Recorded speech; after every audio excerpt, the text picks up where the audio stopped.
Hey everyone, welcome back. This is Chris with Banished. This is episode 3. I'm finally making some headway, as the title would suggest.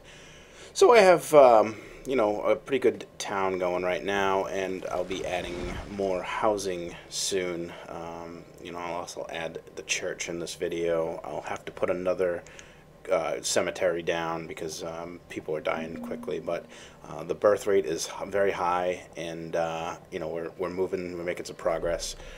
I'll end up, putting down. I'll get chickens from the trade post, and I'll end up putting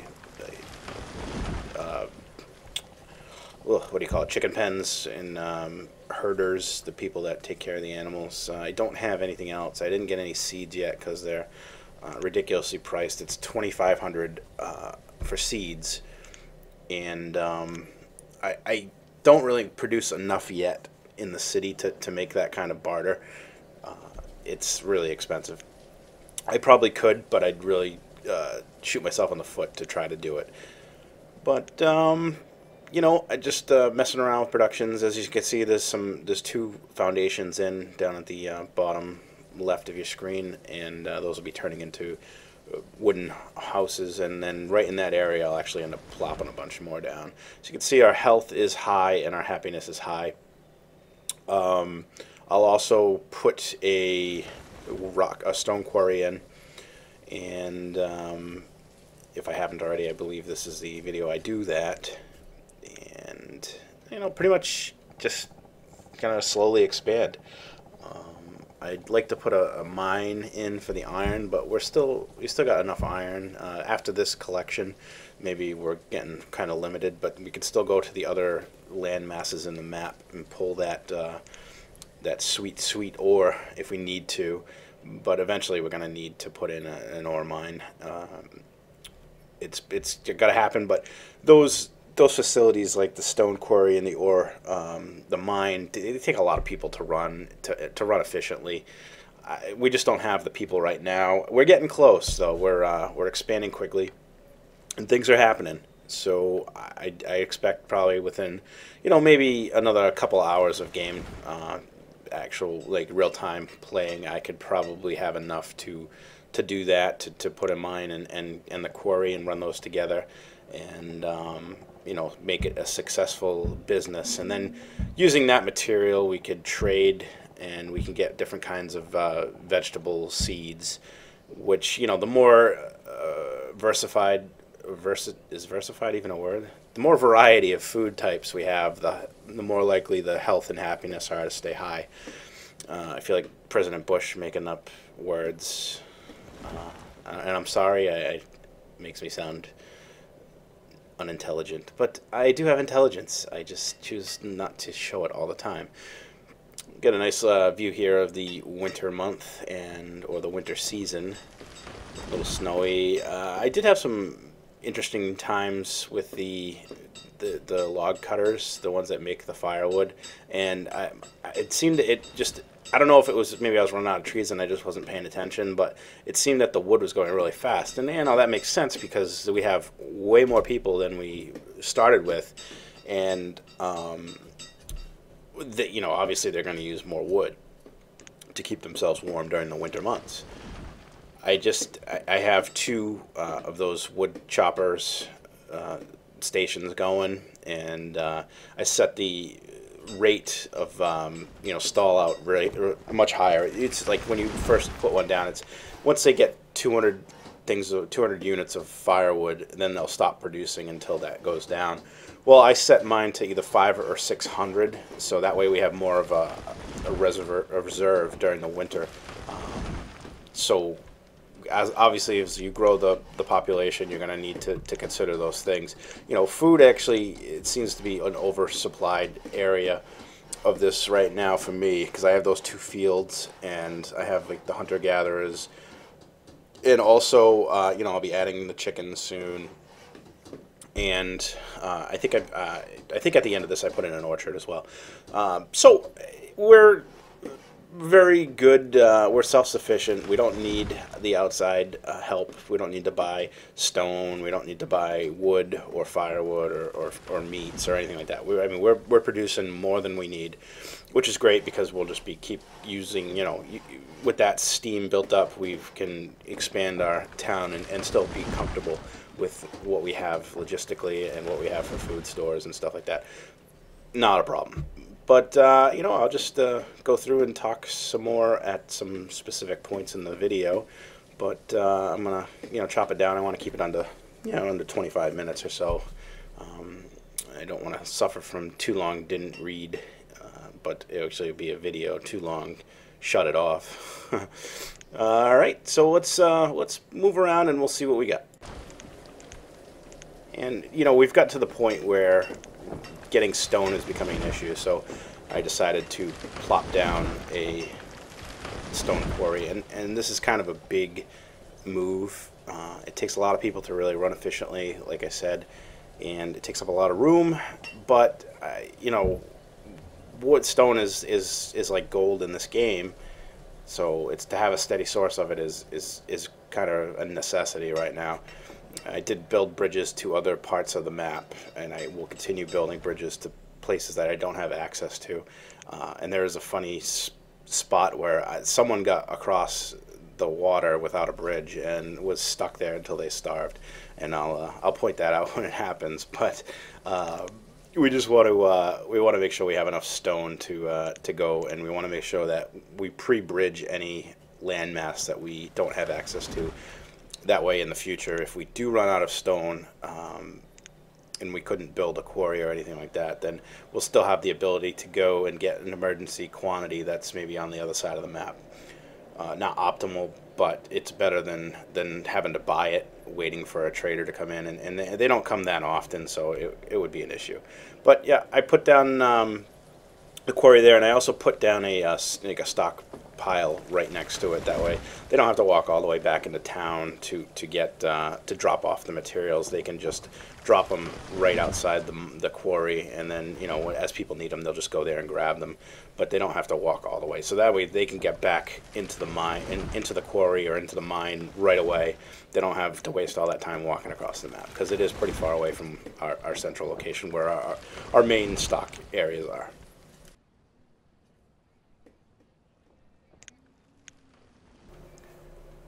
We're at the point here where we're actually going to, we have a trader that just pulled in. You can see that blue icon down on the bottom right where the menus are. Trader has actually showed up at the trading post. We are going to purchase some chickens. Some chickens, yeah. So we're going to eat some chickens and maybe have some eggs. But we got to build like a, I don't know what you want to call it. I don't know what they call it in this, but it's like an area where we keep animals, I guess, a pen or something. I don't know. I can't remember what the game calls it, but like a chicken coop, or, you know, I don't know. So anyway, we're gonna build that there, and we will put the chickens in there. Now, obviously, the size actually determines the size of the pen itself, and then the you know, the physical size of the animal will determine how many you can put in that one space. And with the pen that small right there, that's, I think you can get like 9 chickens or 8 or 9 chickens, which isn't a lot, but it seems to it worked. But I ended up putting another one in, and then there's an option called split that comes up, but it doesn't come up all the time, and it doesn't come up like all the time when you have a full quantity either. So I'm not sure how that works, but I ended up, after a couple trials, I ended up being able to split it, so that I built another pen similar size, and then put, you know, split the chickens, so there's 5, you know, whatever it was, 4 or 5 in each, and then, you know, they're being tended, so they'll grow. And then I want to buy sheep, and I'll put them in another pen. I'll make a bigger one for them. But I don't know if I got to it in this video or not. So like, you know, this is all post commentary. It's easier to do it at the end, although you don't get the live effects of things going wrong. But anyway, also in one instance, I guess disasters are turned on in this, because in one spot I ended up getting a some kind of disease killed one whole field of crops. And then at another time, I was working in another window on Eve online, and I came back, and there were a bunch of buildings that were kind of just shattered and stuff, and I was missing like half of my population. Well, looking back through the logs, it was a tornado that came through, and it destroyed things. But I reloaded, and it didn't happen again, so I guess there's some kind of random seed generator in that it didn't happen again.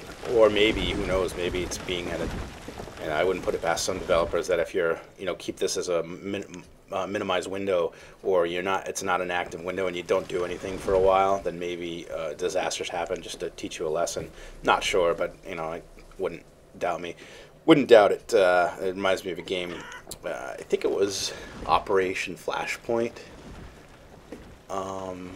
It was quite a while ago. It was a military game, but it was cool, but it was oppressively difficult because if you were, going through the woods or whatever, an enemy would hit you, and usually it would only take one shot and they'd kill you. So, and there's no respawn or anything like that, so you'd have to start all over again. I think it's a similar engine to Arma, if I remember correctly, but this is way back in probably the early 2000s or late 90s. Excuse me. But if you didn't use the correct code or something when you installed it, it would actually, the game would degrade over time. And it was like, I guess it would be like just taking a car and as it gets older, it corrodes and then it doesn't run. And that's basically what the game did if you didn't do it legally, if you pirated the game. So, there were times when stuff like that happened. I know Micropose used to do it way back in the day. I think when they were publishing Sid Meier's games, they had some kind of password system, and there were a bunch of other things that did, and it was just kind of funny. And I know I'm getting off topic a little bit, but it just doesn't surprise me that developers throw that little thing in there just to keep people from enjoying the game illegally. And if they enjoy it enough, by the time people start downloading these from like shady areas on the net, a lot of these games are down to like $28 or less. I mean, seriously, if you can't afford, go look at the Humble Bundle, look at good old games. The games are dirt cheap. I don't know if the money's getting back to the people that produced the game or published it. It's a point where people don't work for free, and I don't. Oh, there's my guy. That's what it was. See in that little island right there. There's a guy, and I don't know how the hell he got over there because there's no bridge. And I tried building a bridge to him before he died, and it didn't happen. But there's no bridge. There's no. That's a wide river. I don't know how that person got over there, but they ended up starving to death. And now you can see above them they have the like a snowflake, and they have a fork and knife, and they're dying. So that they unfortunately pass away, and I'm kind of belching here. Where were we? Oh, yeah, so anyway, I didn't want to continue on with that conversation about password protection and copyright infringement. But anyway, back to the game. We'll just kind of move on a little bit from here. I'm probably about halfway through what I'm going to show. So let me move along here, and we will pick up on something a little bit more interesting. And yeah, like I said, that guy, we just get a bridge over there, and he dies. So it was in vain, but now there's a bridge there. So if this happens again, and like I said, I have no idea how this happened. I don't even know if it's possible that they could cross the river. They did somehow. Anyway.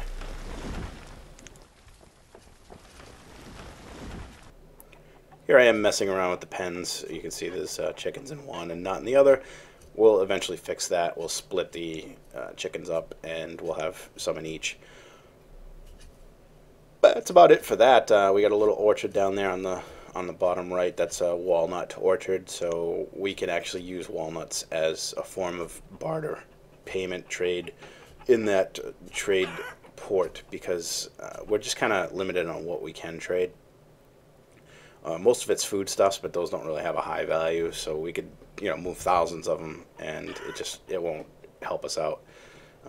You know, here's the cemetery's filling up again, and we're getting close to that. So I'll end up building a church, and I don't know what kind of effect it does. Maybe it helps people stay healthy or stay happy. I'm not sure. And I think these heathens have gone on long enough with their pagan traditions. I'm going to build them a chapel or a church or whatever you want to call it. I am the complete anti-religious person, but the game supplies it, and it's a building that I can build. It'll probably help out my population at some point in some way, so I will build it. Just want to find a good spot. Right there. Perfect.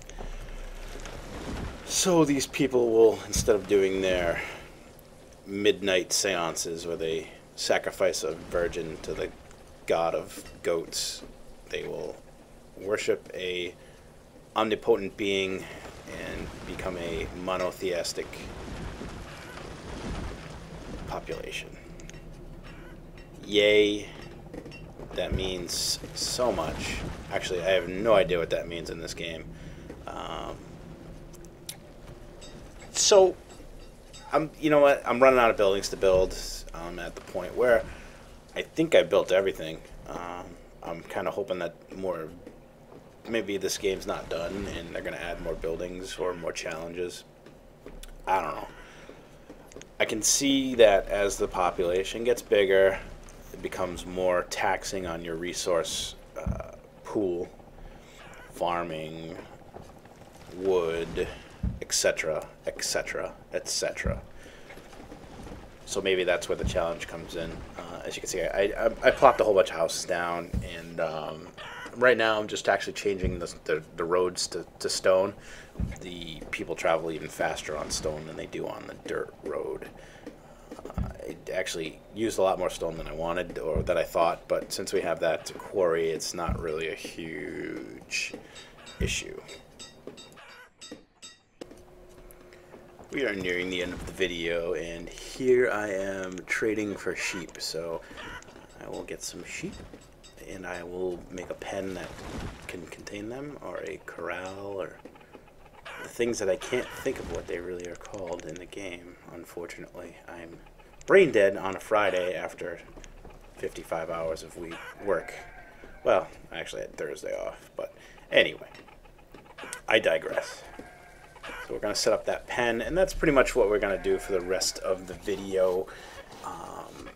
There's not really much else going on, so I'm slowly increasing my foodstuff diversity by adding animals, the chickens and now the sheep, but also the sheep will give you wool, and you can make garments that way as well. So I'm going to end it here while they bustle about and try to build this pen.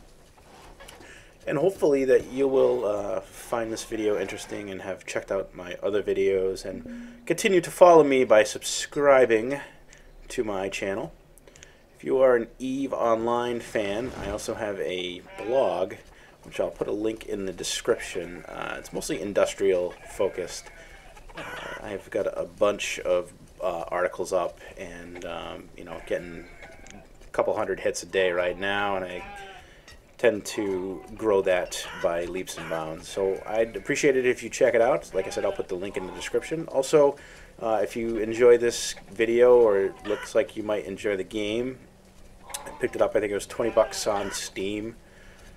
Yeah, pretty much seeing everything that there is right now, and it doesn't say it's an early access. Like, I don't really read into too many things. Unfortunately, I just kind of go about my blissful ignorance by playing games and trying them out and trying different things. So I don't know if this is, you know, just a beginning to the things that you can do in the game or not. But anyway, check it out. See for yourself. If you like city building and you like strategy, similar games would be, I think, Anno and you know, SimCity to some extent.